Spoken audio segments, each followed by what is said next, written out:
Good morning students. आज ये जो चैप्टर हमारा चल रहा है, पहले 2-3 दिनों से मैंने आपको इसमें क्वेश्चंस सेंड किए थे। तो इसका एक ही टॉपिक बाकी है बच्चों। आपकी कई जो एनसीईआरटी बुक्स है उसमें दिया हुआ नहीं है ये, और काफ़ी सारी बुक्स में दिया हुआ है ये। ठीक है, हो सकता है नई जो बुक्स है एनसीईआरटी की उसमें दिया हुआ हो। तो कोशिका विभाजन, ठीक है, कोशिका विभाजन। अब बच्चों कोशिका विभाजन हम आज करते हैं। देखिए नाम से क्लियर है कि कोशिका कोई एक कोशिका होगी, वो क्या होगा उसका, वो टूटेगी। ठीक है, यानी उसका विभाजन होगा।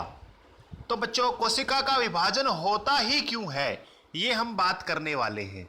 देखो सिंपल सी बात है, हमारा या जो भी जीवित प्राणी है, चाहे वो पेड़ पौधे हैं, जीव जंतु हैं, कोई भी हो, उनके विकास के लिए विकास करना उनको जरूरी है। क्योंकि जैसे हम पहले छोटे बच्चे थे, है ना, फिर बड़े हो गए, फिर और बड़े, फिर आगे जाके बूढ़े होंगे। कहने का मतलब है ये निरंतर हमें वृद्धि के लिए शारीरिक वृद्धि के लिए जरूरी है। और दूसरी बात किसके लिए जरूरी है, दूसरी बात बच्चों रिप्रोडक्शन यानी जनन के लिए भी। क्योंकि आपको पता है जनन में भी जो ये कोशिका का विभाजन होना जरूरी है। ठीक है, तो हम करेंगे इसमें बात। आज करते हैं कोशिका विभाजन किसे कहते हैं। तो सिंपल सी लैंग्वेज में मैंने लिखा हुआ है नई कोशिकाओं के बनने की प्रक्रिया। ठीक है, ऐसी प्रोसेस है जिसमें नई कोशिकाएं बनती हैं। ठीक है, और ये जो कोशिकाएं नई कोशिकाएं बच्चों बनती हैं, आपको याद रखना है ये तब बनेगी जब कोई कोशिका परिपक्व हो जाएगी, मैच्योर हो जाएगी। देखो बच्चों जैसे मान लो ये कोशिका है, ठीक है, ये कोशिका जब इसकी पूरा साइज गेन कर लेगी, यानी पूरा साइज प्राप्त कर लेगी, आकार हो जाएगा और इसको एक विकास पूर्ण रूप से हो जाएगा इसका, तब जाके ये क्या होगी, विभाजित होगी, डिवाइड होगी। ठीक है, चलो नेक्स्ट देखते हैं इसमें। अब इसमें मैंने लिखा है कोशिका विभाजित होती ही क्यों है, उसके कारण क्या है। देखिए पहला कारण क्या है, जीवधारियों में वृद्धि के लिए। अब कोई भी जीवधारी है बच्चों, चाहे वो पेड़ पौधे हैं, चाहे हम हैं, यानी कोई भी मतलब जानवर भी हम ले सकते हैं, कोई भी एनिमल हम ले सकते हैं। ठीक है, तो ये इनके विकास के लिए जरूरी है। सेकंड है पुरानी जो हो चुकी हैं या मृत हो चुकी हैं, डेड जो हो चुकी हैं या टूट फूट जिसकी हो चुकी है, उन कोशिकाओं को रिप्लेस या फिर कह सकते हैं प्रतिस्थापित करने के लिए। अब आपके शरीर में मान लीजिए आपको चोट लग जाती है कहीं पर भी, वहां पर सेल क्या हो जाती है बच्चों, टूट जाती हैं, मर जाती हैं। वहां पर किसी के भी चोट लग गई कहीं के ऊपर, आपको पता है स्किन के ऊपर, मान के चलिए ये स्किन थी, ठीक है, इसके ऊपर मान लो आप क्या हो गया बच्चों, ये स्किन के ऊपर यानी त्वचा के ऊपर आपको निशान, यानी यहां पर ऐसे निशान हो गया, कोई गड्ढा हो गया मान के चलिए। तो धीरे धीरे क्या होगा, ये सेल है, ये सेल भर जाएगी इसमें, कोशिकाएं भर जाएंगी इसमें। तो मतलब क्या है, रिपेयर हो गया, मरम्मत हो गई।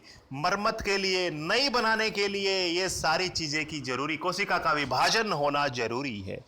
करेंगे इसमें, ठीक है। चलो आगे है प्रजनन के लिए भी कोशिका विभाजन होना जरूरी है। चलो ये तो इसका कारण था। अब आगे पढ़ते हैं कोशिका विभाजन के कितने प्रकार होते हैं। ठीक है, तो 2 प्रकार है सामान्यतः। पहला है समसूत्री, या बुक में लिखा हुआ है सूत्री विभाजन। सूत्री विभाजन देखो बच्चों सिंपल सी बात है, मैं आपको बता देता हूं, इसमें समझिए एक बार पढ़ने से पहले।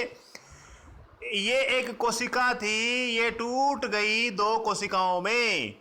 जब ये परिपक्व हो गई, जब मैच्योर हो गई, तो जब ये टूटती है तो इनमें गुणसूत्रों की संख्या, अगर इसमें गुणसूत्रों की संख्या और इसमें गुणसूत्रों की संख्या, अगर जिससे टूटी है उसमें गुणसूत्रों की संख्या अगर बराबर बराबर है, तो उसको हम समसूत्री बोलेंगे, समसूत्री या सूत्री विभाजन बोलेंगे।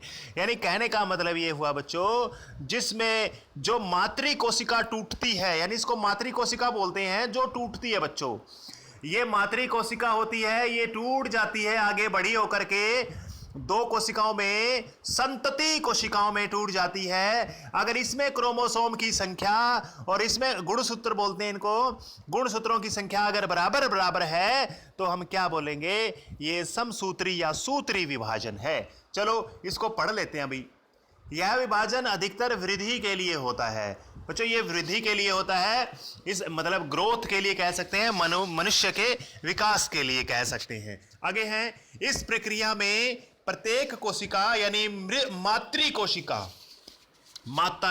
कोशिका पेरेंट सेल, ठीक है, विभाजित होकर दो समरूप एक जैसी, समरूप मतलब एक जैसी, एक रूप जैसी संतति कोशिकाएं बनाती है। संतति यानी डॉटर सेल बनाती है, डॉटर सेल बनाती है बच्चों। यानी इसमें मैं डायग्राम से समझाऊंगा आपको, चलो पढ़ देते हैं। अब इसमें एक लाइन मैंने लिखी हुई है, इंपॉर्टेंट है। मातृ कोशिकाओं में गुणसूत्रों की संख्या तथा संतति कोशिकाओं में गुणसूत्रों की संख्या बच्चों समान होती है। क्या होती है? समान होती है।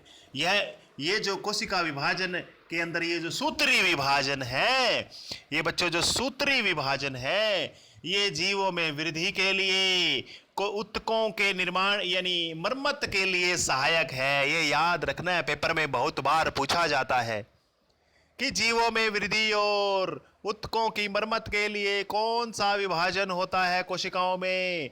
आपने लिखना है सूत्री विभाजन होता है, समसूत्री या फिर सूत्री विभाजन होता है। ठीक है, देखो डायग्राम से मैंने समझाया हुआ है, आपकी बुक वाला डायग्राम भी मैंने बनाया हुआ है, ये बुक वाला डायग्राम है आपके। ठीक है, इसमें क्या था, ये मातृ कोशिका है बच्चों, इसमें ये गुणसूत्र है, इसमें गुणसूत्रों की संख्या कितनी है, 1 2 3 4, इसमें भी 1 2 3 4, 1 2 4 4 है ना। तुम कहोगे सर इसमें तो ये तो 2 2 4 2 6 बहुत ज़्यादा थे, ये तो मतलब यहाँ पे डबल डबल नहीं नजर आए। चलो मैं आपको इसका जो क्लियर कंसेप्ट है वो मैं आपको कर देता हूं। इसमें देखिए बच्चों, ये गुणसूत्र है बच्चों, ये इसके अंदर जो डबल बना रखे हैं ना, ऐसे ऐसे गुणसूत्र हैं ये। तो वैसे गुणसूत्र क्या होता है बच्चों, देखो मैं बताता हूं आपको। जब एक कोशिका होती है, सेल होती है, आपको पता है मानव के अंदर 23 जोड़े यानी 46 गुणसूत्र होते हैं। कितने होते हैं? 46। कितने होते हैं? 46। याद रखना है, 40 गुणसूत्र होते हैं और 23 जोड़े बोल दो चाहे। देखो जब ये कोशिका है ना टूटने के लिए तैयार होती है ना, तो इसमें डबलिंग हो जाती है, यानी 96 हो जाते हैं। इसमें कितने हो जाते हैं? 96, 40 तो नहीं 92, सॉरी 92 बच्चों, डबल हो जाते हैं। कितने हो जाते हैं? डबल हो जाते हैं, 92 हो जाते हैं। और फिर ये जो आपका इसका जो टूटना है वो तैयार हो जाता है, 46 हो जाते हैं। फिर 46 में टूट जाती। कहने का मतलब बच्चों ये परिपक्व होती है पहले, ये नहीं है कि सीधा 46 वाली टूट जाती है, नहीं, पहले इसमें डबलिंग होती है।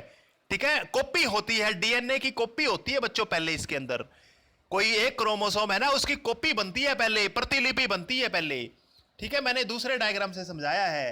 पहले 40 क्रोमोसोम थे, तो बच्चों एक स्टेज ऐसी आती है जब इसके अंदर 92 क्रोमोसोम हो जाते हैं, फिर जाके ये टूटती है, 46 में टूटती है।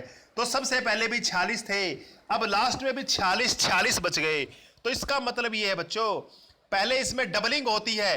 देखो बच्चों, इसमें ये जो एक स्टेज दिखा नहीं रखी, पहले इसमें एक क्रोमोसोम की दिखानी थी, पहले एक क्रोमोसोम की, फिर एक वाले डबल होते हैं। पहले डबलिंग होती है उनकी, डबल हो जाते हैं पहले।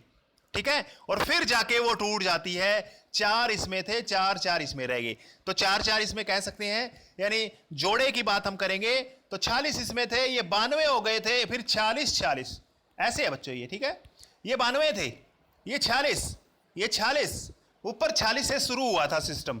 ठीक है, आपको याद रखना है। चलो नेक्स्ट करते हैं, दूसरा टाइप है इसका, देखिए बिल्कुल आसान है। अर्धसूत्री विभाजन। आधी हो जाती है जिसमें कोशिकाओं की संख्या ऐसा विभाजन जिसमें कोशिकाएं जब विभाजित हो जाती है ना, इसमें गुणसूत्रों की संख्या बच्चों आधी हो जाती है। क्या हो जाती है? इसमें आधी हो जाती है। आपको याद रखना है, ये आधी हो जाती है इसमें। देखो इसमें एक मातृ कोशिका विभाजित होकर 4 नई संतति का निर्माण करती है। इसमें संतति यानी डॉटर सेल बच्चों। नई कोशिकाओं में गुणसूत्रों की संख्या जो नई बनती है ना, उसमें गुणसूत्रों की संख्या मातृ कोशिकाओं से आधी होती है, आधी हो जाती है बच्चों। अर्ध, अर्ध का मतलब ही मान के चलो आधा बोलो इसमें। अच्छा, एक बात याद रखनी है, इसमें बच्चों विभाजन 2 बार होता है, 2 बार होता है। देखो कैसे, पहले एक कोशिका होगी, 2 में टूटेगी, फिर एक और ये दोनों फिर 2-2 में टूटेगी, 4 टाइप हो जाएंगे इसके। 4 बार विभाजन होगा, सॉरी 2 बार विभाजन होगा और 4 में टूट जाएगी। ये एक कोशिका 4 में टूट जाएगी बच्चों। 4 में टूटेगी ना, तब गुणसूत्रों की संख्या उनमें आधी आधी रह जाएगी। कहने का मतलब बच्चों, ये विभाजन किस में होता है याद रखो, ये प्रजनन कोशिकाओं में होता है। प्रजनन यानी जिससे मतलब हमारा निर्माण होता है माता पिता से, तो यानी माता पिता की जो कोशिकाएं हैं वो उसकी बात हो रही है बच्चों। तो जैसे आप देखिए, नर की जो प्रजनन कोशिका है उसको शुक्राणु बोलते हैं, मादा की जो प्रजनन कोशिका है उसको अंडाणु बोलते हैं। ठीक है, तो इसमें याद रखना है आपको। तो प्रजनन कोशिका में होता है। देखो सिंपल सी बात मैं बताता हूं, देखिए कैसे होता है। ये मान के चलिए ये प्रजनन कोशिका मेल की है, यानी नर की है। इसमें कितने क्रोमोसोम है बच्चों? 46 होते हैं सभी में। कितने होते हैं? 46 क्रोमोसोम, गुणसूत्र। फिर क्या होगा? 46 का ये 92 होगा बच्चों। कितना होगा? एक बार इनकी कॉपी बनेगी, 92 होगा।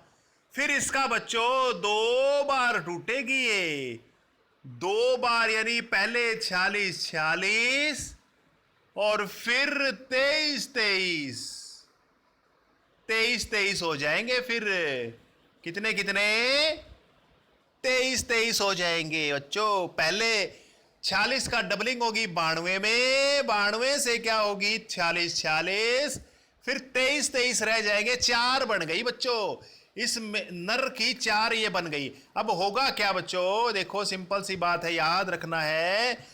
23 मिलेंगे क्रोमोसोम हमें माता से, 23 मिलेंगे पिता से, और इन दोनों से क्या बनेगा? एक भ्रूण बनता है, यानी जिसको हम क्या बोलते हैं? जाइगोट बोलते हैं। 46 हो जाएंगे दोनों मिलकर के, 46 हो जाएंगे वापिस।